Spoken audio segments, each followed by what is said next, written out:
One day, my husband asked me, "Hey, how much money do we have in that vault?"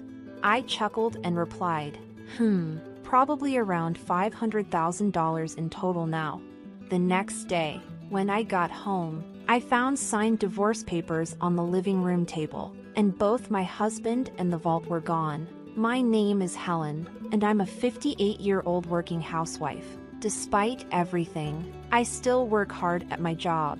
You see, saving money is a hobby of mine. When I was a child, my mother opened a savings account for me. She told me that depositing money in the bank would make the numbers in my passbook grow, and I found that very enjoyable. I started by depositing just $1 at a time and loved watching it grow. Each year, when my savings increased by a few cents in interest, it was a delightful surprise to my young self.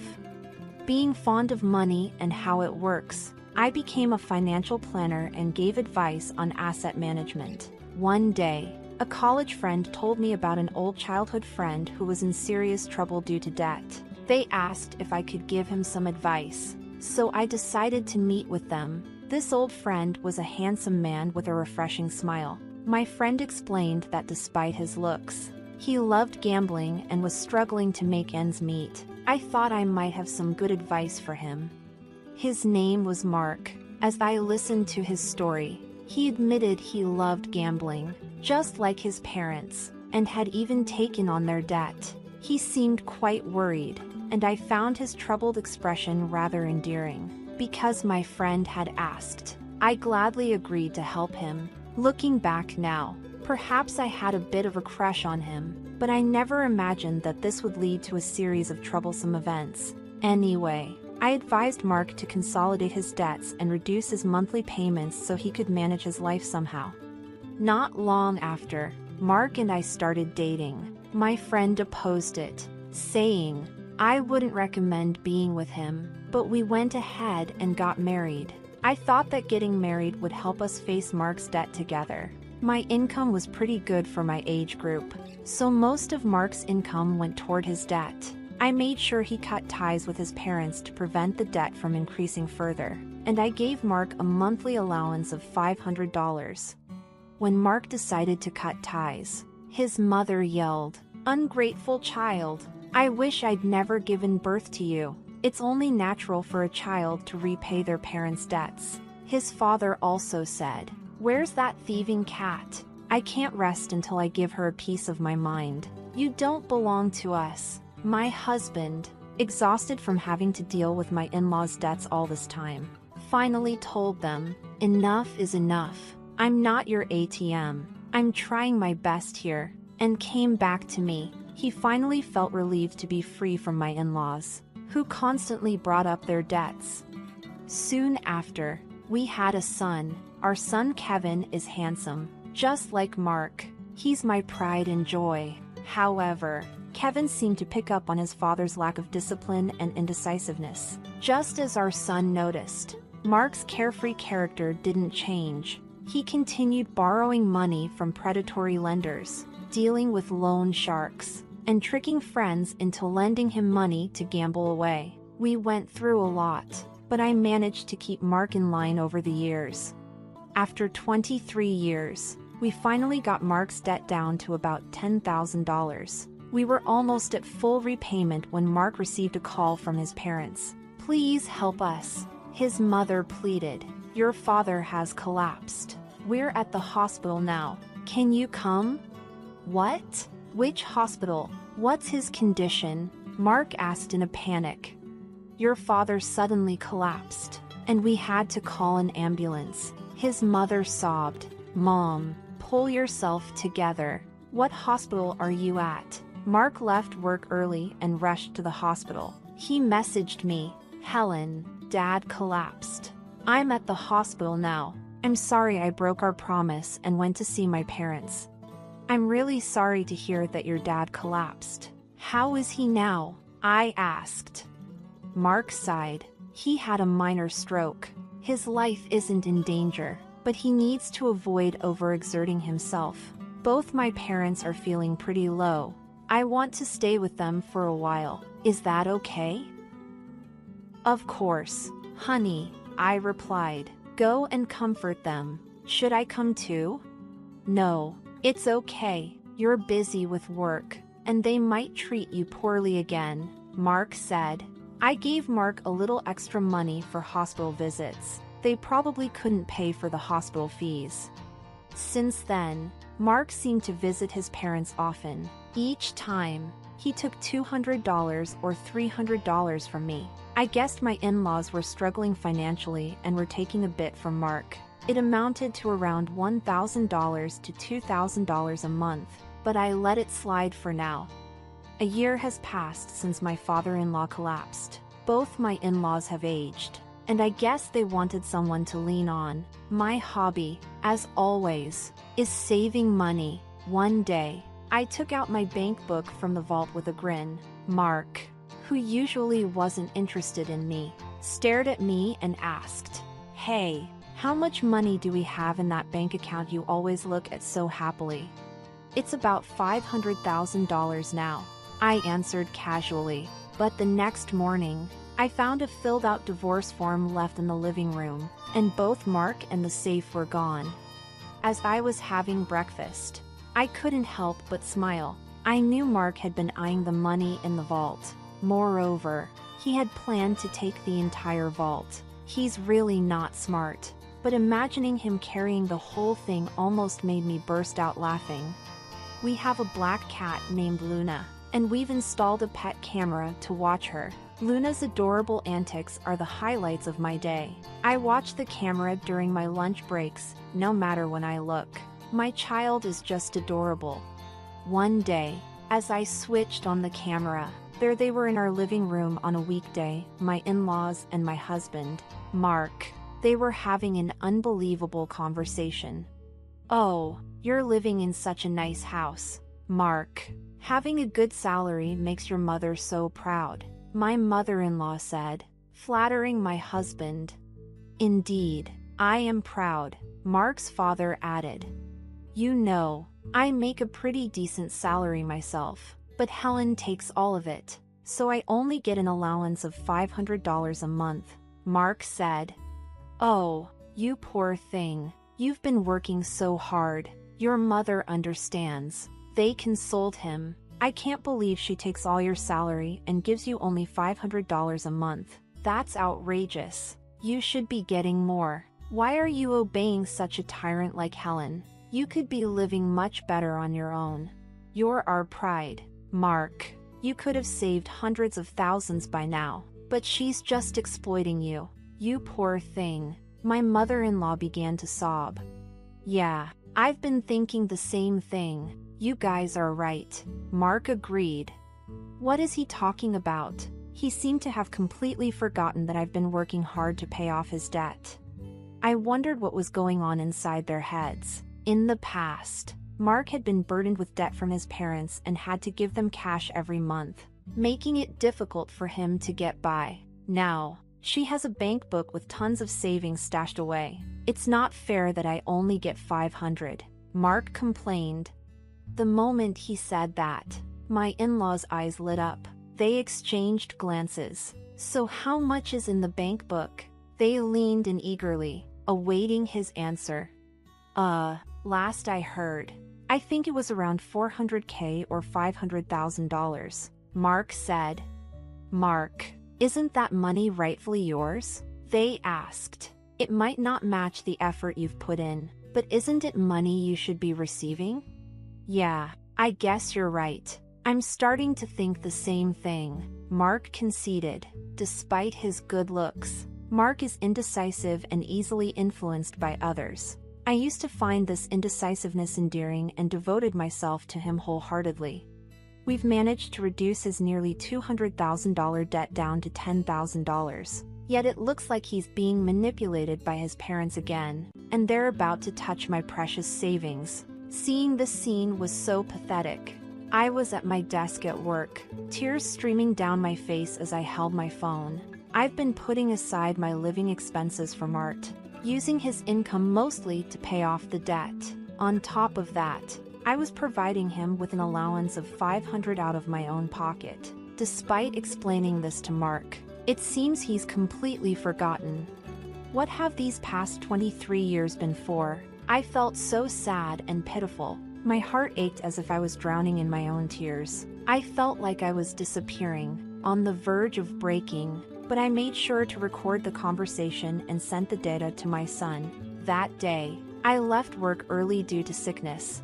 I went to my usual bar and drank heavily, spilling out everything to the bartender. In such a state, the bartender comforted me gently. He casually said, "Why do you grieve for such a person? You did nothing wrong. There's no need to live for them. Live for yourself." At that moment, all my intoxication and love for my husband faded.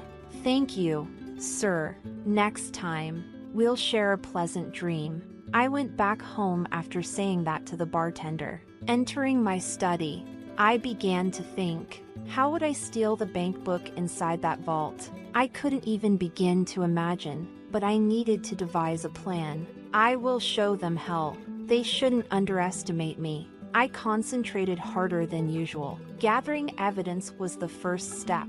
From then on, I frequently checked the pet camera every day.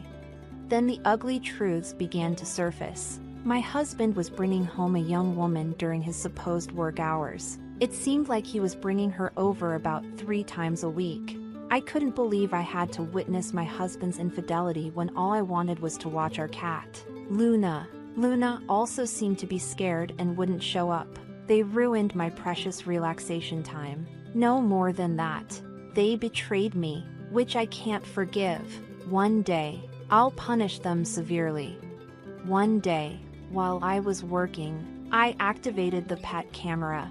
This time, it wasn't the woman my husband was having an affair with, but my in-laws were at our house again. "So, is everything arranged to take that bank book from Helen?" they said with an unpleasant grin. "You're smart. You must have thought of something, right?" "Yeah, I thought about it. I'm thinking of taking the entire vault. It'll be easy." "Hey, that vault is quite heavy. Are you sure you can do it?" "I'll be fine. I'll load it on a cart. Help me out, Dad." "All right. I'll assist you anytime." The safe weighed about 120 pounds, as I suspected. My husband Mark was good-looking but not very smart. I pledged in my heart once again to drag these people down to the depths of hell. If we have that money from the bank book, we can go to the casino as a family. We can live as a family of 3 again. That's right. Let's live happily with the money from that bank book. Right, Mark? Yeah, but I do feel a little bad about Helen. She was saving up so happily. You can't be so weak-willed. We're doing this for your happiness. Remember? Right. I'll be happy. Besides, you found a new wife, haven't you? Quickly divorce that woman. I have to divorce for her sake as well. I'll leave the divorce papers here. That's right. We're waiting for the money from that bank book and the new wife. So, I'm going to be divorced. Well, I guess that makes sense. I found myself strangely accepting. But just how down bad are these people for some money? I was sipping coffee at my office desk, recording the scene on my phone screen. I wasn't even upset or sad anymore. If they had such intentions, so did I. I was going to show them all hell. I was fired up, and then the day finally came. "Hey, how much money is in that passbook in the vault? You always seem so happy when you're looking at it." "Right now, there's about $500,000 in there." The next day, when I got home, there was a signed divorce paper in the living room, and both my husband and the vault were gone. I had a smirk on my face while having breakfast. I acted quickly afterward. I immediately filed the divorce papers and contacted my son. "Kevin, your father finally stole the vault. I can't believe he managed to carry it. It's so heavy." "Mom, I think it's about time you end things with Dad. By the way, did he take everything in the vault too?" "Actually, I moved all the money to online banking. The passbook is essentially worthless now.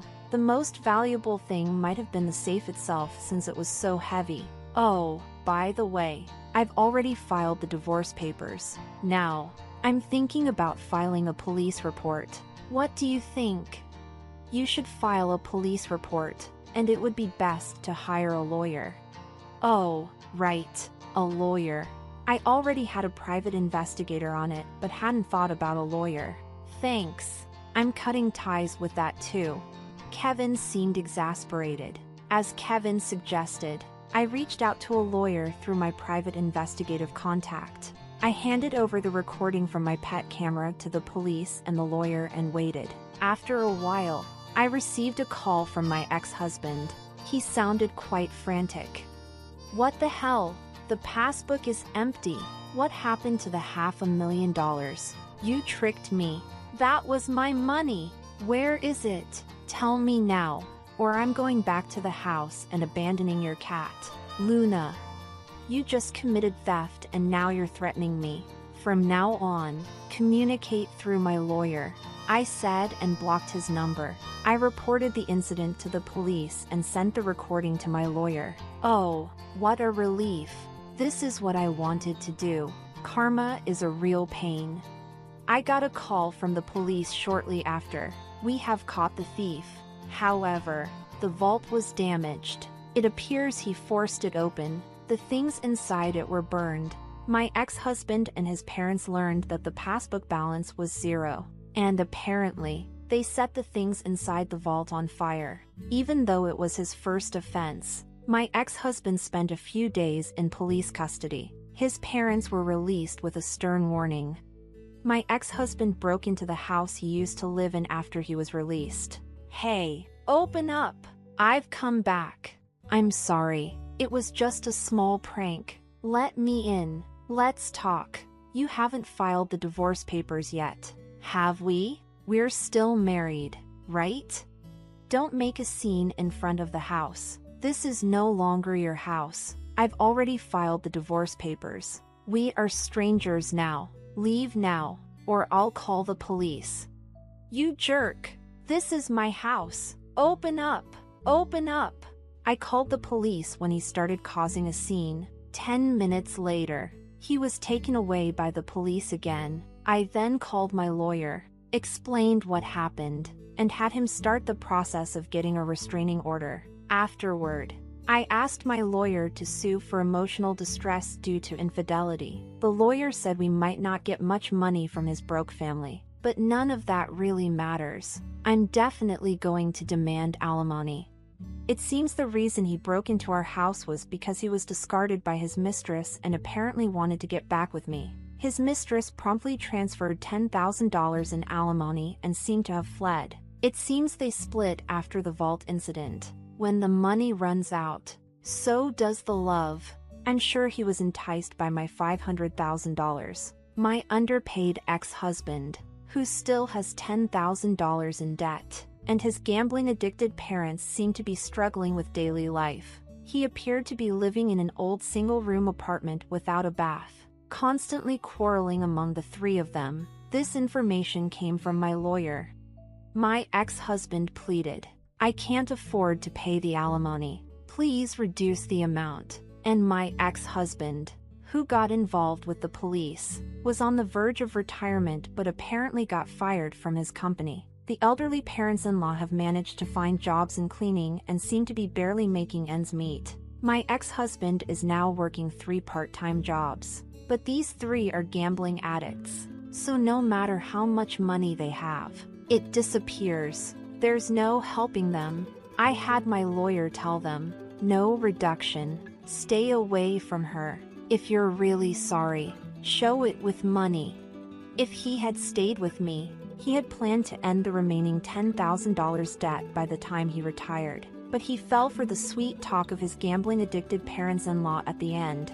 How foolish. This $500,000 is an accumulation of my savings that I have started building from a very young age. I find it enjoyable to save small change. There's just something fun about updating the bank book. So, I think I'll start a new bank book. Right now, I'm living a relaxed life with my black cat, Luna. My son visits occasionally and tells me about his girlfriend. This time, I'm going to spend time for myself. I need to buy a new vault. One that's so big that a person can't carry it. Right, Luna? I am the happiest I've ever been. As my niece and I settled in for a night of house sitting at my elder brother's place while he and his wife were away, a curious moment unfolded. Amid our lively discussions about our plans for the following day, my niece surprised me by indicating she was ready for bed. With swift determination, she slipped into the closet without hesitation, leaving me momentarily stunned. Hastily reaching out to stop her, I was met with a puzzled look. I'm Melissa, a 24-year-old housewife, and my brother, 5 years my senior, has always been a steadfast presence since we lost our parents early in life. Our bond remained strong even after we both married, and we continue to lean on each other for support. While my in-laws are wonderful, they reside in Alaska, making it challenging to rely on them for immediate assistance. As for my brother Sam and his wife, their union was hastily arranged after a clash with her parents, leading to an ongoing estrangement.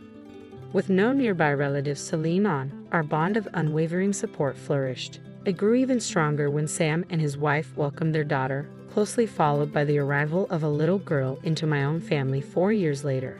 Living in the same city, the daughters became inseparable, akin to true sisters. As the years passed and my niece Sarah approached her 10th birthday, Sam shared his plans for a special 10th wedding anniversary trip. "Melissa, would you mind looking after Sarah while we're away?" Sam's request came with a touch of hesitation. "It's just a short overnight trip nearby, but we thought it'd be nice to have some time alone." I readily agreed, eager to assist. When we discussed logistics and I inquired about picking up Sarah, Sam shook his head, indicating a different plan. It became clear he wanted me to stay over at their house with Sarah, concerned about leaving it unattended for security reasons. I playfully teased Sam about his excessive concern but eventually relented. Opting to spend the night alone, I left my daughter, who still harbors some sleepover jitters, in the care of my husband. On the day of their anniversary getaway, I headed to Sam's house. Holding Sarah's hand, we bid farewell to her parents. She seemed a tad apprehensive as she watched them depart, but our house-sitting escapade was about to commence. Initially, I had planned to bring my daughter along and have my husband retrieve her at bedtime. However, Sarah adamantly refused, so I abandoned the idea. While I know she enjoys my daughter's company, she remained firm in her decision without offering an explanation. Sensing her disappointment, I'd offered to treat her to a playdate at my house after breakfast the next day, sparking a glimmer of excitement in her eyes. Sarah typically tailors her play to include my daughter, so I brought along some slightly more intricate games and puzzles that adults could also enjoy. As I laid them out, I asked her what she fancied playing. We whiled away the hours engaged in games and cooking dinner together, yet Sarah remained by my side, casting nervous glances around the room. Initially, I attributed her behavior to potential loneliness or lingering nerves from being away from her parents, but even after several hours, her demeanor didn't shift. Concerned, I gently probed if something troubled her, but no matter how many times I inquired, her response remained the same. "No, it's nothing," without divulging further. Sarah's guarded behavior hinted at an unseen apprehension. It wasn't until bedtime approached that I grasped the gravity of her unease. Sarah slipped into her pajamas, a smile adorning her face as she swung open the closet door, and declared her intention to turn in early, planning to head to my house in the morning. To my surprise, nestled within the closet was a bed, its presence catching me off guard. Attempting to make sense of the situation, I watched as Sarah swiftly settled onto the bed, bidding me good night while nudging the door closed. My astonishment spilled out in a raised voice. "Wait, Sarah, are you planning to sleep in there?" Her response, delivered with a solemn expression, affirmed her decision. "Yes, but it's okay. I'll keep it slightly ajar.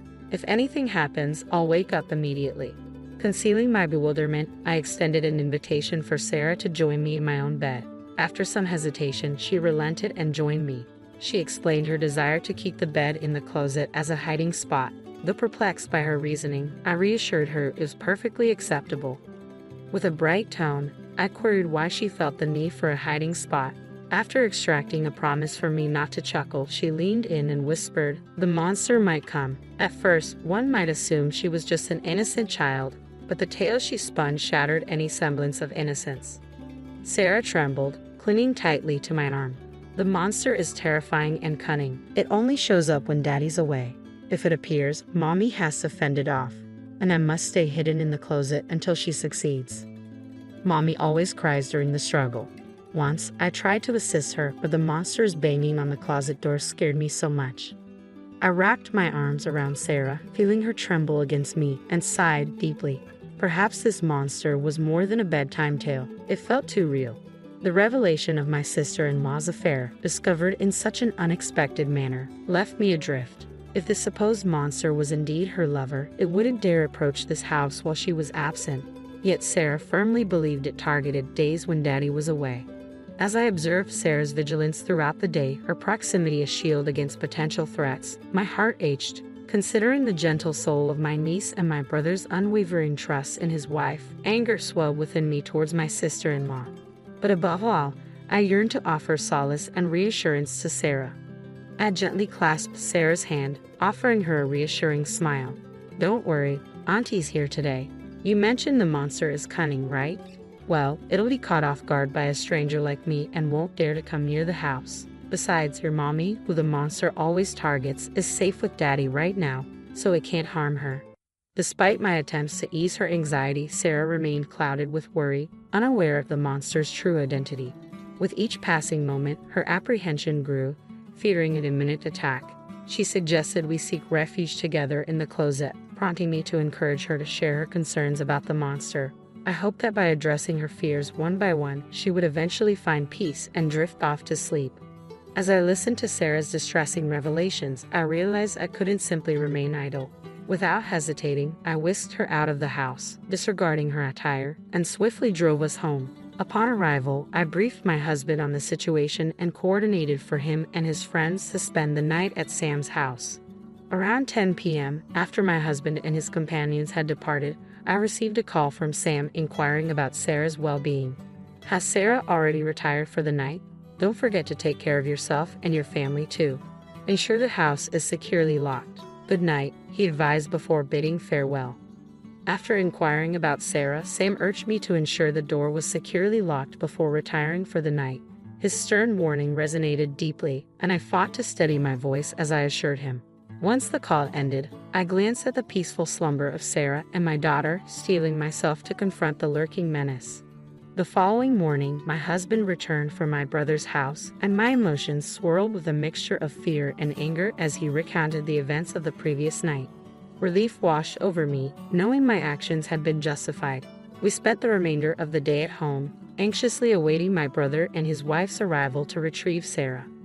Upon laying eyes on me, my brother's demeanor shifted to stern interrogation. He demanded to know why Sarah and I had departed his house during the night. "Why didn't you stay put as I instructed? I explicitly warned you not to leave.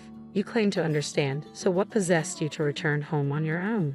His accusations left me feeling uneasy, prompting me to question how, while on a trip, he was aware of our absence. Avoiding direct eye contact, he reluctantly confessed, "We provided Sarah with a smartphone equipped with GPS." His revelation contradicted his earlier insistence on not leaving the house during our phone call the previous night. If he had indeed monitored the GPS, he would have easily discerned our departure. Suppressing my urge to confront Sam then and there, I maintained a composed demeanor, mindful not to disturb the children in the adjacent room. "By the way, did you have visitors last night?" My brother's tone shifted, his concern palpable. "Two unfamiliar men showed up at your house late. Who are they? Why would they come to a house that's meant to be occupied only by Sarah and you in the dead of night?" His voice quivered, though not from fear of the unknown intruders, but from a different source altogether. As he spoke, it became evident he was treading cautiously, his eyes darting around. "About those men," I pressed for clarification, but my brother's attempts at evasion were interrupted by his wife, Kate. Whether she was anxious about further discussion or for other reasons, she abruptly called for Sarah and declared they were heading home. As Sarah emerged from another room upon hearing her mother's call, Kate seized her hand with an unmistakable force. Abruptly, Sam's demeanor shifted, his words carrying an abrupt finality.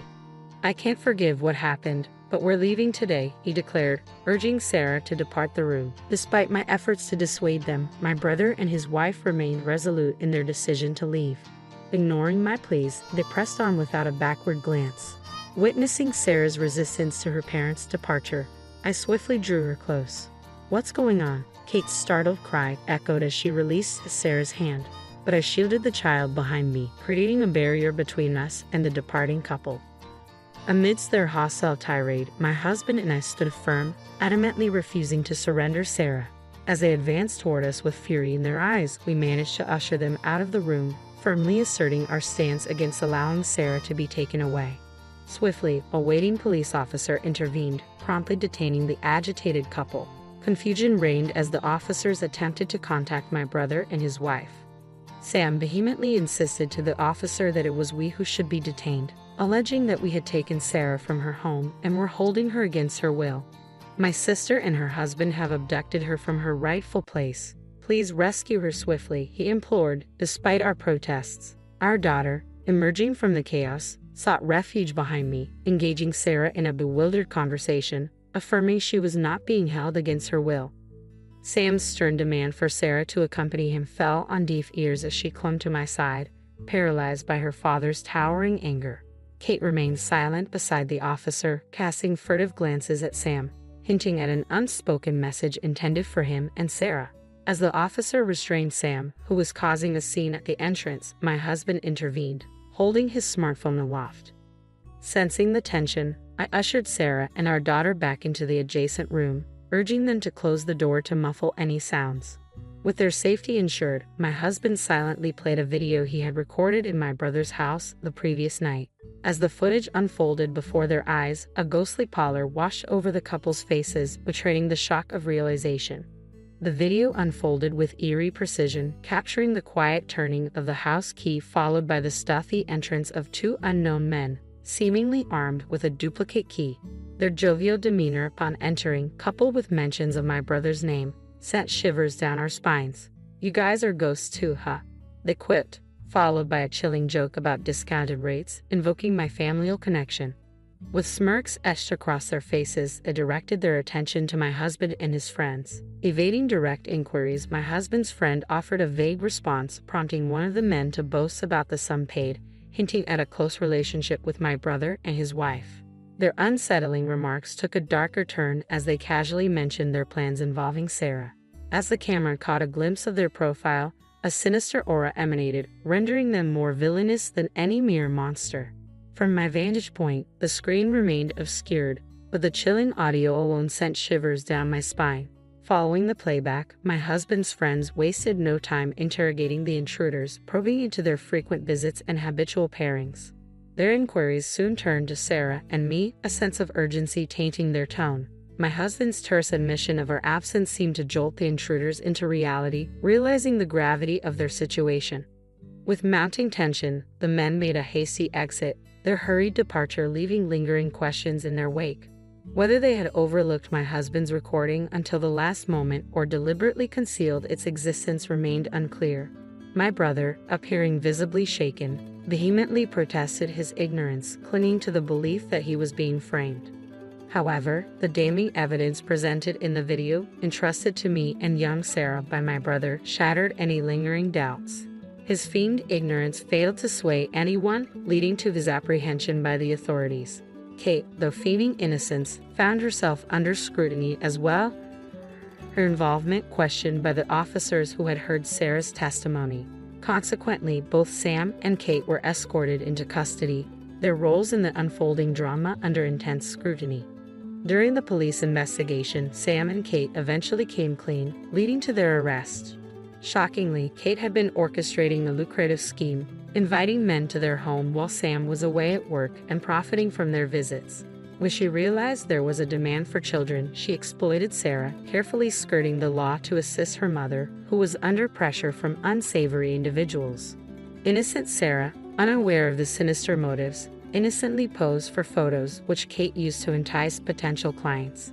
These were innocent snapshots, devoid of any suggestive content, captured with a disposable camera and only lent out to interested parties, never sold.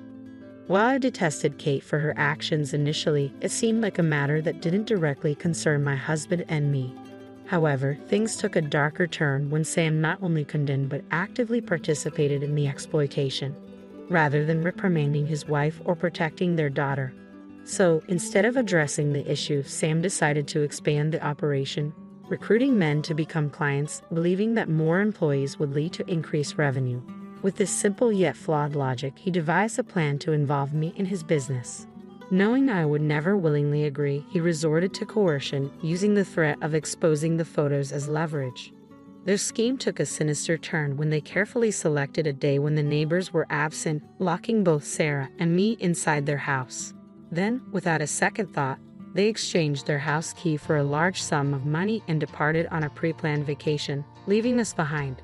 Unbeknownst to them, Sarah, who had always dutifully obeyed their commands, chose to reveal the truth in order to protect me. Despite her limited understanding of the conversations, Sarah sensed the danger lurking around us, and she confided in me, unveiling the nightmarish reality of Sam's household. Faced with this revelation, I implored my husband to capture the perpetrator's activities on camera that very night. Their inadvertent disclosure provided crucial evidence for the police, prompting swift action upon my report. Simultaneously, I notified child welfare services to ensure Sarah's safety. From the vantage point of the police bus, we watched as Sam and Kate were apprehended at their doorstep, finally shielding Sarah from their grasp. Despite being first-time offenders, the severity of their crimes, including violations of child welfare and anti-prostitution laws, warranted their imprisonment. The police emphasized the gravity of the situation, particularly the implications of the stored images of the child, which could never be completely eradicated once leaked online. The chilling reality of their actions struck me to the core as the police relayed this information. Fortunately, Kate hadn't digitized or sold the photos of Sarah and had kept them securely stored, averting any potential leaks. It's baffling to comprehend how my once kind and dependable brother Sam could devolve into such a monstrous figure. Until then, our relationship had been characterized by mutual support, making it all the more frightening to realize how deeply he had descended into darkness. Despite their arrests, I still grapple with the enormity of their actions. Following Sam and Kate's apprehension, the authorities also interrogated the other individuals involved. Initially, they attempted to claim innocence, arguing that it was merely an attempted crime. However, the discovery of a child's photograph in their possession and the revelation of additional criminal activities confessed by Sam and Kate during the investigation led to their arrest on multiple charges.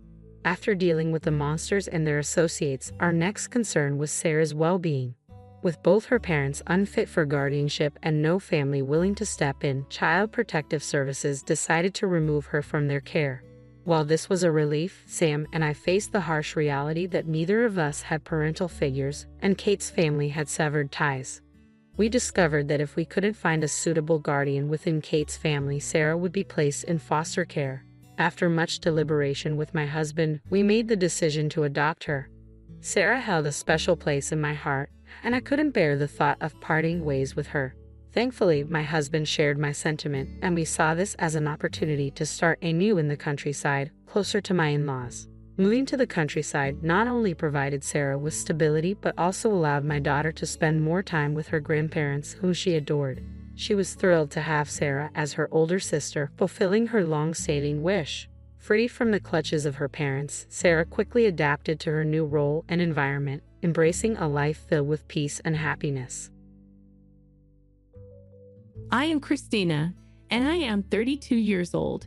Steve and I have been together for 6 years, and I love him very much. I wanted to marry him my whole life and asked him to marry me several times, but each time he politely said no. But he finally agreed to my 5th request not long ago. Right now, we're busy getting ready for our wedding by making plans and picking out clothes. But even with all of this work, every day is fun, and I hum songs without even realizing it. Then one day, while I was happy, a prenuptial agreement was put in front of me. Steve had said that this agreement was needed in order to get married. What was agreed upon was that what belonged to each of us before we got married would stay the same. We would not mess with what the other person gets in the future, and we would update this document if our family situation changed. Steve, are you really worried about this? I asked him as he signed the paper. Well, it's just for peace of mind, just in case, he said. It's important for both of us, I believe. But I was more excited about the days ahead with him than I was about why he was so set on this deal. But a small event was about to happen. Steve has two older brothers who are a bit strange. Steve told me not to believe what those two said when I met them before our wedding. They're a bit odd. Don't worry about it. In his words, the people who will be my in-laws gave a small, unclear smile. I almost forgot about them because I hadn't seen them in a while. Then one day, while Steve was at work, I got a call from a number I didn't know. "Chrissy, you like fish, right?" This call from my brother-in-law, whom I had only met once, caught me off guard. What is this? I knew that Chrissy was my nickname, but who was it? I knew it wasn't a stranger because they called our home phone. It was a voice on the other end of the line that made me think of what it was. Haha, you don't know who I am. I'm Steve's brother and your new older brother. What kind of brother-in-law? What is it? Steve has two brothers, but this voice belonged to someone else. It has been a while. What took place? Asked but was still not sure what to do. He told her, "Today I went fishing and caught a lot of salmon. It's okay for me to bring a few, but I can't bring them all. Steve will love them with lemon." It made my heart beat faster when he spoke. That's great news. I could make a dish that Steve loves. Steve has to work today, but I think he'll be very pleased if he comes home to a tasty meal. I quickly went to the kitchen after hanging up the phone. I have salt and lemon. Right then, let's make a tasty dish. I was feeling great as I was getting the ingredients ready when the doorbell rang. My brother-in-law must be there, she said. I knew the face when I looked at the computer. Someone from Steve's family showed up. It was his younger brother. He looked a little tense when I opened the door. "Excuse me, may I use the bathroom? Could you also pay for the taxi?" As he said this, he ran into the house quickly. "Huh, okay," I said as I gave the cab driver my money. He felt better when he got out of the bathroom and took a deep breath. "Thanks, you saved me. Oh, and could you lend me some money too?" He smiled and put out his hand. "Huh, what is the money for?" I looked at him a little confused, and he laughed. "The fish is not free. How about $50? He asked in a relaxed way. "What?" I was so shocked that I almost dropped my wallet when I let out a loud scream. I thought the fish was just a treat for everyone. Of course, I felt bad taking it for free, and I had planned to buy him a snack to say thanks. But $50, that was a surprise. From the look on my brother-in-law's face, it looked like this price was normal for him. He'd arrived from a long way away to give it to me. The fish was still fresh. I didn't want to say anything that would make things worse. It hurt me a little to do it, but I took $50 out of my pocket and gave it to him. "Thanks, the fish is in the fridge. Also, I'm leaving the fishing tools here. Steve has been asked to bring it home later. Thank you." After that, he quickly left. "Huh, are you already leaving?" "Kevin, wait." I was shocked to see the cooler and gear left at the door, but he was gone in an instant, waving a $50 bill. It's odd that the stuff was left here. It won't fit here. I forgot to pay for the cab. I thought about the cab fare I had paid for him, and it looked like I was having a hard time. It feels weird to ask Steve to carry this. How do I bring up the cab fare? What was even more surprising was what was in the cooler. After I calmed down, I planned to make a dish. I said, "What?" When I opened it, "What is this?" There was only one small fish on top of a lot of ice. I couldn't move because I was so shocked. "What is this, then?" I had no words to describe how shocked I was. I was excited about getting a lot of fish because of how my brother-in-law talked. I was so excited that I cut a lemon. I could only sigh when I saw the lemon I had cut with joy. A few months later, I went to a nearby small cafe. Don't tell my younger brother, but I need to talk to you about something. The urgent call came from my husband's older brother. His voice sounded urgent. "Listen, I need to talk about something important, but I can't tell my parents or brother. He said that over and over again. I was a little nervous, but the chosen cafe was warm and bright, and it was daytime, so I thought everything would be fine. Christina, come over here. He called out loudly as soon as I opened the door. Other people were staring at me, which made me feel bad, so I quickly walked over to his table and looked down. Look at that blush, Christina. You're so cute. My brother-in-law's smile made my cheeks get even redder. Let's have a little more peace and quiet. He waved his hand and said, Okay, when I told him this in a whisper. Then he introduced me to the woman sitting next to him. I said, This is my new girlfriend. A beautiful woman dressed in style stood up and looked at me. A low voice asked, What's this about? Just as I was about to meet her, the next thing I knew, I got hit in the cheek. I was shocked and couldn't figure out what had happened. Someone from the crowd just hit me. Why? The angry woman in front of me yelled, Is this your new girlfriend? She's so annoying, and stormed out of the coffee shop. James, hold on. What kind of joke is this? It hurts a little on my cheek. My throat dried up from being so shocked. Actually, I had a fight with my girlfriend, my brother-in-law said without any thought. I thought about getting a new girlfriend instead of you and stopping our relationship. He laughed and said, Thanks to that, it's all over now. Are you kidding me? This is something I never thought would happen. I began to get annoyed by how carefree he seemed. Well, these things happen, he said with a wave of his hand. It's not a big deal. I've never had anything like this happen before, though. How can I keep my cool? I spoke up. Honestly, I was so angry, shocked, and embarrassed that I couldn't think straight. My brother-in-law then told me, Don't be so bad. It's not important. It shocked everyone. But was it really that shocking? As I looked around, I saw that everyone was looking at me. As I felt the looks of shame on other customers' faces, my cheeks burned. Because I felt bad, I looked down. My brother-in-law saw this as a chance and stood up, smiled, and said, See you later. I said hello to my brother for me, and I left the store. Hold on. Have a few more things to say, I yelled, but he was already out of sight, so he couldn't hear me. A staff member with a worried look on their face stopped me from going after him as soon as I stood up. Excuse me, may I have the check? As they gave me the bill, they said that was really the only thing that came to mind. It's been getting worse between me and my in-laws lately, so I was thinking about staying away from them. In my heart, I felt both powerless and angry because I had so many problems at once.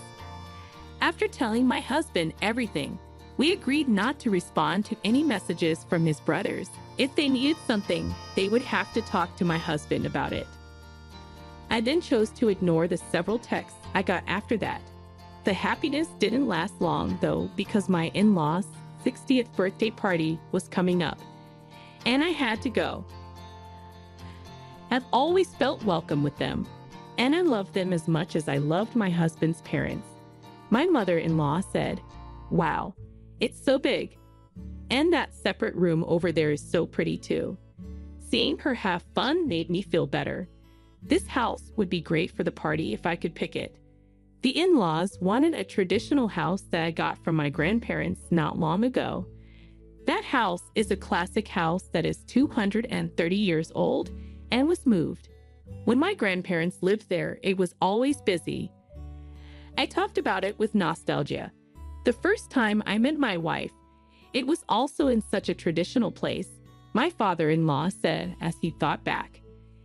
It turned out they met while looking at old homes and having tea together. They found out they were both the same age.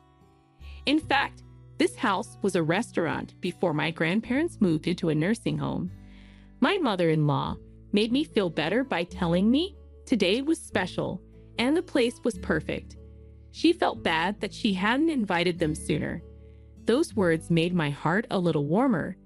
They looked at the house and yard for 2 hours before the party started. During this, the oldest brother came in, making a lot of noise and looking a little unhappy. "What is this? We're having lunch in such a quiet place, and Steve is the only one here to greet us." The oldest brother said, "That's surprising." Steve answered with a smile, "This is what Mom and Dad want. They wanted to spend time with their family in a cozy place. This lunch is a special one from a well-known shop in the area." I remembered how excited I had been for that lunch when Steve said that. The second brother spoke up with a worried look on his face and said, "Even if it's a special lunch, it's still lunch. In such a lovely house, shouldn't we have gotten fancier food? Steve, aren't you being too cheap? The rent for the house must have been pretty high. Today was for my in-laws, and I thought we should honor their requests. The first time, I wasn't reimbursed for the taxi price when I was only given a small salmon, nor for the costs at the shop where I got into a fight with his ex-girlfriend." But after that, my oldest and second oldest brothers kept nagging Steve and me and sometimes made jokes about it. Steve kept up his normal calm and gentle attitude through it all. I love that about him a lot. My oldest brother smiled and said, "Hey, I just thought of a good idea." We were having a great time talking. Life has some strange turns sometimes. Steve looked at me with a slightly tense face, as if he felt the same way. After that, the oldest brother whispered something to the second brother. The two of them laughed out loud, their eyes shining. "Are we family?" The oldest child smiled and said, "There's a way to make this special day even more special." At that moment, the oldest brother looked at my husband and asked, "Has this place already closed down?" He said, "Yes, it has," in a soft voice and with a shocked look. Then my excited brothers-in-law came up to us. "Wait a minute, are you implying that you're the one who brings in the money?" The biggest brother yelled, "Yes." And the second brother smiled. "You're so lucky to live in such a beautiful place and have such a big house." "Wait, do you not understand something?" My husband cocked his head in surprise. However, my brothers-in-law went on. It was the second brother who begged, "You can't keep this wonderful place all to yourself. Would you share it with us, sir?" Asked the oldest with a smile. I got what they were trying to do and had a thought. "What do you need?" I laughed and asked. They looked at me with wide eyes, probably thinking about the things that belonged to our family. I couldn't just do what they said. I didn't receive this house, so it's not my husband's. My husband has always been there for me, especially when it came to my fortune. He told me many times, "If there's a problem, talk to me. Remember to follow the rules of our prenuptial agreement."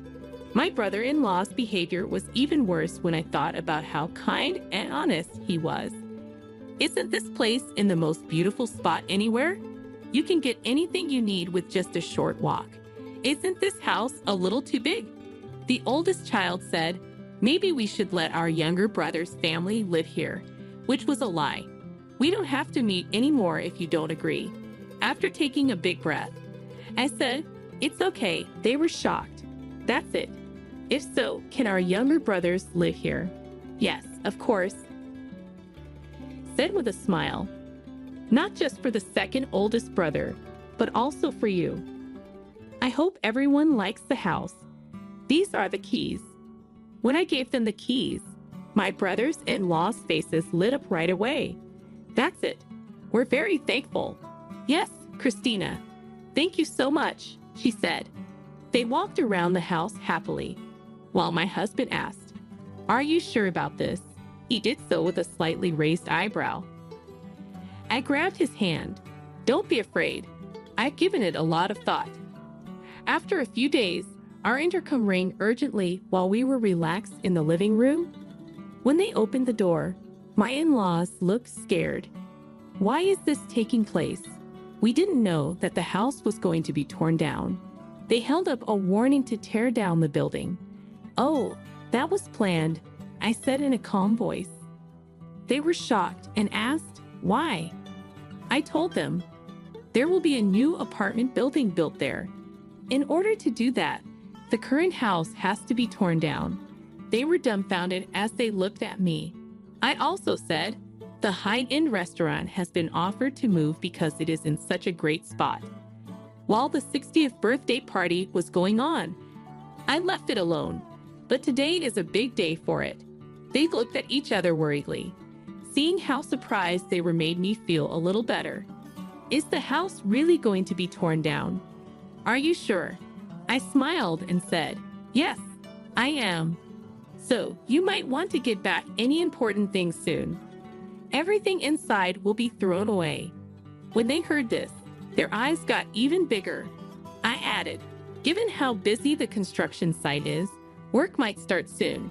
As I looked out the window at the big machines, it's safer to take your valuables now. After a short pause, they quickly began to talk about it, asking, is this real? Are we going to move quickly?